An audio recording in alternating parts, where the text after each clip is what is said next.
এই সময়ে ও পকেট থেকে ফোন বের করে একজনকে কল করে। হ্যালো, কেমন আছেন নিতিনরাজি? শিবমজি, আমি আপনাকে একবার দেখা করেছিলাম আর আজ আবার আপনার কল পেলাম। নিজেকে ভাগ্যবান মনে করছি। বলুন কি দরকার? একটা ছোট্ট ফেভার চাই। শুধু আদেশ করুন স্যার। ডিটেলটা তাড়াতাড়ি দিন আর কল ব্যাক করুন। ওকে, বাই।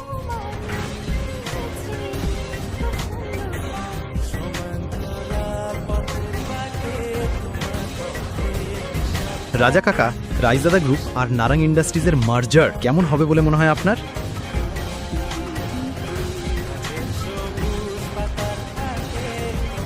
রায়জাদা, ওদের কথা তুমি কিভাবে জানলে?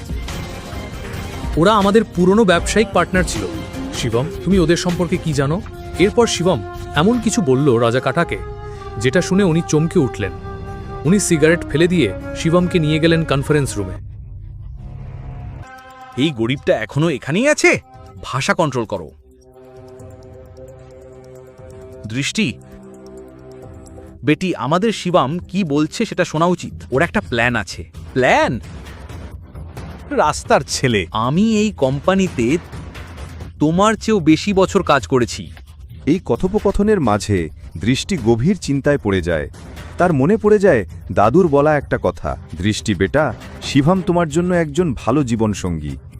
আর একটা কথা মনে রেখো, যখনই তুমি বা নারাং ইন্ডাস্ট্রির সমস্যায় পড়বে, শুধুমাত্র শিবমই তোমাকে তা থেকে উদ্ধার করবে। তুমি কি বলতে চাইছো? যথেষ্ট হয়েছে, সবাই চুপ করুন প্লিজ। ঋষভ, তুমিও। এবং ভুলে যেও না, আমি এখনো এই কোম্পানির বস। ডিসিশন মেকিং পাওয়ার এখনো আমার হাতেই আছে। যা কিছু হবে সেটা আমার সিদ্ধান্তেই হবে। শিবম, তুমি বলো, তুমি কি বলতে চাও? আসো শিবম,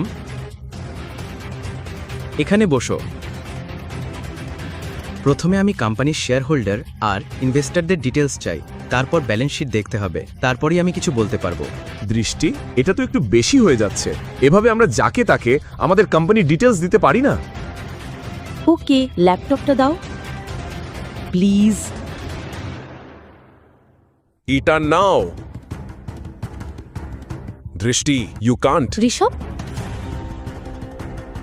ভুলে যেও না, তুমি তোমার বসের স্বামীর সঙ্গে কথা বলছো। পরের বার আদব কায়দা রেখে কথা বলো। 2 বছরে প্রথমবার শিবম দেখল দৃষ্টি ওর জন্য লড়ছে। এই কথা শুনে তার ভিতর গর্বে বুক ভরে গেল।